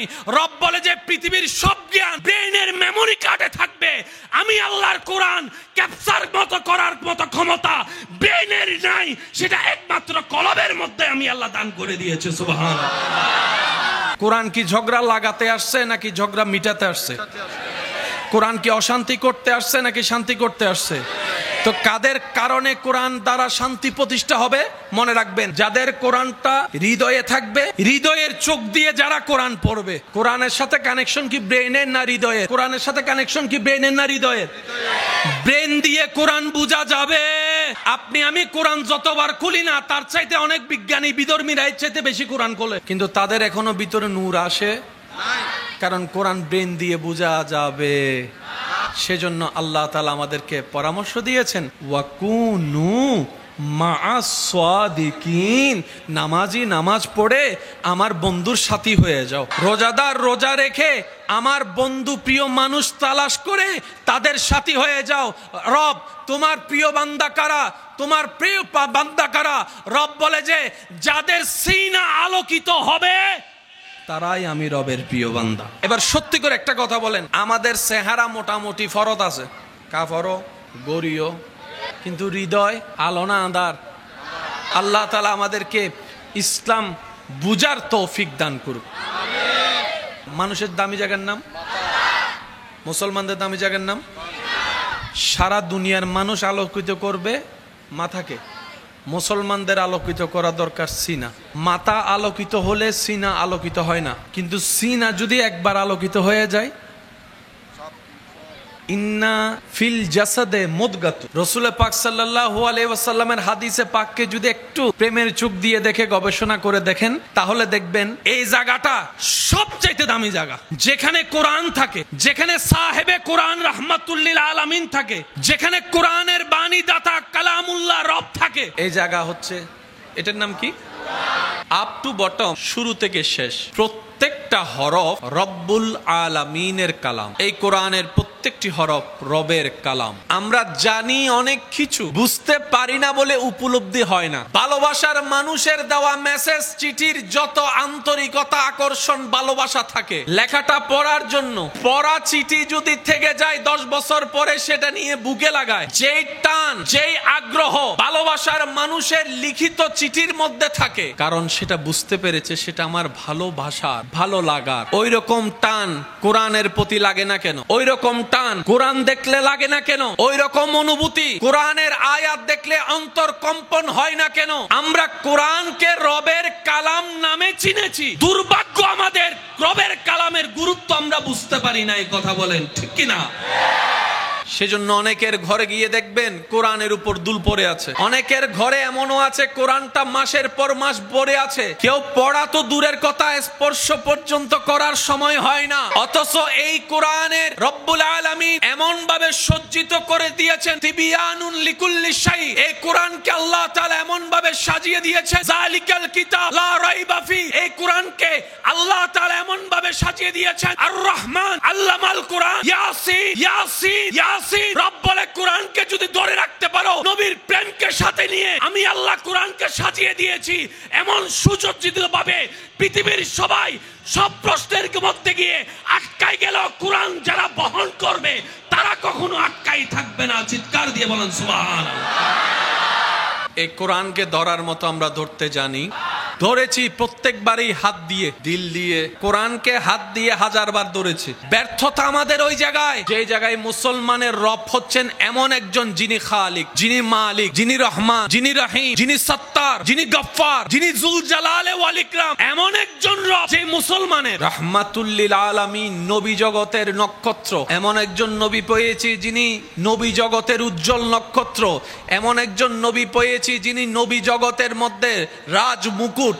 যেমন একজন নবী পেয়েছি যিনি হাবিবুল্লাহ, যিনি রাহমাতুল লিল আলামিন, যিনি রাউফুর রহিম, যিনি ইমামুল মুরসালিন, যিনি খাতামান নবীন, যার বেড়াতে যাওয়াটা হয় মেরাজ, যার বেড়াতে যাওয়াটাই মেরাজ, যার বাহনটা হয়ে যায় বোরাক, যার ঘুরতে যাওয়া কদম রাখা হয়ে যায় জান্নাত। এইরকম একজন নবী পেলাম, ওই রকম একজন রব পেলাম, এরকম একটা কিতাব পেলাম। এত কিছু শ্রেষ্ঠ পাওয়ার পরে পিছনে কেন আমরা? প্রশ্নটা যদি নিজেকে একবার করি, উত্তরটা আসবেই এটা, রবকে পেয়েছো কিন্তু লালন ধারণ করার মতো ধারণ করতে আমরা জানিনি। নবী আমরা পেয়েছি শ্রেষ্ঠ, কিন্তু নেওয়ার মতো নিতে জানিনি আদর্শ। কোরআন পেয়েছি আমরা সত্য, কিন্তু বুকে ধারণ করার মতো ধারণ আমরা করতে জানিনি। ইসলাম ধর্ম পেয়েছি শ্রেষ্ঠ, কিন্তু মানার মতো মানতে আমি, আপনি, আমরা কেউ পারিনি। ব্যর্থতা আসলে আমাদের কারণে, নিজের পায়ে নিজে আমরা কুড়াল মেরে দিয়েছি। কথা বলেন ঠিক কিনা? দোষ কাদের? দোষ কাদের? ব্যর্থতা কাদের? কমতি কাদের? সব দোষের মূল না হয় রব আমাদেরকে কোনো কিছুতে কমতি দেন। আপনার কি মনে হয় ইমাম হোসেন তৃষ্ণার্ত ভাবে দুনিয়ার থেকে গিয়েছেন? না রে না। এক তৃষ্ণা তো পানির তৃষ্ণা, আরেক তৃষ্ণা প্রেমের তৃষ্ণা। জগৎ দেখেছে ইমাম হোসেনের গলার তৃষ্ণার কথা, জগৎ দেখেছে ইমাম হোসেনের বুকের তৃষ্ণার কথা। আরেক তৃষ্ণা, সেই তৃষ্ণার আড়ালে ছিল, সেটা হচ্ছে আল্লাহকে দেখার তৃষ্ণা। ওই রকম পানি তৃষ্ণা বুকের মধ্যে লালন করে ইমাম হোসেন অপেক্ষা করছে। তারা যত দ্রুত শহীদ করার চেষ্টা করছে, ইমাম হোসেন তার চাইতে অতি দ্রুত চলে যাওয়ার চেষ্টা করছে। তারা মনে করছে আমরা মারতে আছি, ইমাম হোসেন পরাজিত হবে। ইমাম হোসেন বলে, তোদের চোখে পরাজিত হতে পারলেই তো রবের চোখে জিতে যাব। রাখবেন, শয়তানের চোখে যে হারে, রবের চোখে সে জিতে। শয়তানের চোখে যে জিতে, রবের রহমতের চোখে সে হারে। এবার জগৎ দেখে ইমাম হোসেনের ডাইনে পানি, বামে পানি, সামনে পিছনে পানি, ফুরাত নদীর চারিদিকে পানি বন্ধ, চারিদিকে পানি। সবাই বলে যে ইমাম হোসেনের পানি নাই। ইমাম হোসেন এখান থেকে বসে হাউজে কাউসারের পানি দেখতেছে। ইমাম হোসেন কারবালার ময়দানে দাঁড়িয়ে হাউজে কাউসার দেখতে। যুদ্ধের ময়দানে একজন সাহাবা শহীদ হয়েছে, একটু খেয়াল করবেন। শরীর মোবারকে তীর ঢুকছে, রক্ত প্রবাহিত, সামনে ছুরির আঘাত হয়েছে, পেট কেটে গেছে, প্রায় জীবন দুনিয়ার হায়াত শেষের পথে। ওনাকে কয়েকজন ধরে বসে আছে, ওনার চেহারায় এমন আলোকিত, এমন হাসি, কে শাহাদাতের বাণী। এদিকে রক্তাক্ত দেহ, চেহারার মধ্যে কোনো ভয় নাই, টেনশন নাই, পরিবারের কোনো আশা চিন্তা নাই। উনি বলে, আমি এখান থেকে বসে জান্নাতের চৌকাঠ দেখতে পাচ্ছি। এবার হাদিসকে যদি আপনি সামনে রাখেন, নেককার মানুষ দুনিয়া থেকে যাওয়ার আগে এক রকমের ফেরেশতা আসে, বদকার মানুষ যাওয়ার আগে ফেরেশতা আরেক রকমের আসে। ফেরেশতা আছে সত্য, আমরা দেখি, কিন্তু যার জান যাবে আমরা দেখি না। উনি দেখে কেন? আমরা দেখার আর না দেখার মাঝখানে একটা পর্দা আছে। যখন টাইম হয় পর্দাটা আল্লাহ তুলে দেয়, কারণ উনি দেখলেও আর কোনো লাভ নাই তো, কারণ টাইম তো শেষ, বলবে আর কি। কিছু বান্দা এমন আছে যাদের হায়াত শেষ হওয়ার আগেই আল্লাহ খুশি হয়ে সে পর্দাটা তুলে দেয়। তাদের কলবের আলোকিত এমন চোখ হয়, ইন্না ফিল কালবে আইনানে ওয়া উজনানে। আল্লাহ চাহে তো তারা জমিনে বসে বসে আসমানও দেখতে পারে। পার্থক্য কি বোঝা যাচ্ছে? বলেন না, পার্থক্য বোঝা যাচ্ছে? আল্লাহর বান্দাদের লিস্টের ভিতরে এমন কিছু সৌভাগ্যবান বান্দারা আছেন যাদেরকে আল্লাহ তাআলা চামড়ার দুইটা চোখ দেখার জন্য দিয়েছেন, সাথে সাথে কলবের গড়ের দুইটা চোখ আল্লাহ তাদের কেমন ভাবে দান করেছেন। সাধারণ মানুষ যা দেখে না, আল্লাহর দয়ায় ওনারা তা দেখতে পায়। সাধারণ মানুষ চোখে দেখো যা বুঝতে পারে না, ওনারা চোখে না দেখো তা বুঝতে পারে। এটাই আল্লাহ পাকের দান। চিৎকার দিয়ে বলেন সুবহান। এরা কারা? যারা আল্লাহর সান্নিধ্য পেয়েছেন, যারা আল্লাহর রহমতের সান্নিধ্য গিয়েছেন, তারাই আব্দুল্লাহ থেকে প্রমোশন পেয়ে ওয়ালি আল্লাহ হয়েছেন। এখানে ঝগড়ার তর্কের কিছু। সেজন্য আমরা কোরআন পড়ি, আমাদের অর্থ হয় একরকম। যখন সেই কোরআন আল্লামা রুমি দেখে, সেই কোরআনের আয়াতের উপর যখন জালালউদ্দিন সুয়ুতির নজর পড়ে, সে কোরআনের আয়াতের উপর যখন পীরানে পীর দস্তগীর আব্দুল কাদের জিলানির নজর পড়ে, সে কোরআনের আয়াতের সামনে আয়াত যখন হিন্দাল ওয়ালি গরিবে নামাজের সামনে চলে আসে, সে কোরআন যখন ইমাম গাজ্জালি পড়ে, তখন অর্থ হয়ে যায় ভিন্ন, শূন্যওয়ালা হয়ে যায় ভিন্ন, তাফসীর হয়ে যায় ভিন্ন, ব্যাখ্যা হয়ে যায় ভিন্ন। আরে পার্থক্যটা কোথায়? বলে যে ব্রেন দিয়ে কোরআনের ব্যাখ্যা ভিন্ন, হৃদয়ে ধারণ করা ব্যক্তিদের কোরআনের ব্যাখ্যা ভিন্ন হয়ে যায়। সুবহানাল্লাহ। আমরা সব ধারণ করি কোথায়? আল্লাহ ওয়ালারা সব ধারণ করে। নামাজ কয় ওয়াক্ত? ফজর, জোহর, আসর, মাগরিব। এই পাঁচটা নামাজ ফরজ, বান্দা পড়লে আল্লাহ খুশি হয়। আর একটা নামাজ আছে সূরা নামাজ, গোপন নামাজ, আল্লাহর বেশি প্রিয়। এই নামাজটা কোনটা? তাহাজ্জুদ পড়া কি ফরজ? ফরজ নয়, কিন্তু আল্লাহর বেশি প্রিয়। 5 ওয়াক্ত ফরজ, আল্লাহর ভালো লাগে বান্দা পড়লে, কিন্তু তাহাজ্জুদ পড়লে আল্লাহ আরো বেশি খুশি হয়। ব্যাপার কি? রব বলে যে 5টা ফরজ আমি রবের হুকুম, আমার বান্দা হুকুম পালন করেছে। আর তাহাজ্জুদ আমি তারা পড়তে বলি নাই, ফরজ করি নাই, তারা আমি ঘুমাইতে বলেছি। সে আমারে রাজি করার জন্য নিজের ঘুমকে হারাম করে না যায় নামাজে দাঁড়ায় গিয়েছে। সেজন্য নফল ইবাদত আল্লাহর বেশি প্রিয়। 5 ওয়াক্ত পড়লে আল্লাহ যতটুকু খুশি হয় বান্দার উপর, 5 ওয়াক্ত পড়ার পরে যারা গোপনে তাহাজ্জুদ পড়ে তাদের উপর আল্লাহ আরো বেশি খুশি হয়। মনে রাখবেন, জান্নাতে যেতে গেলে সওয়াবের দরকার না গুনার দরকার?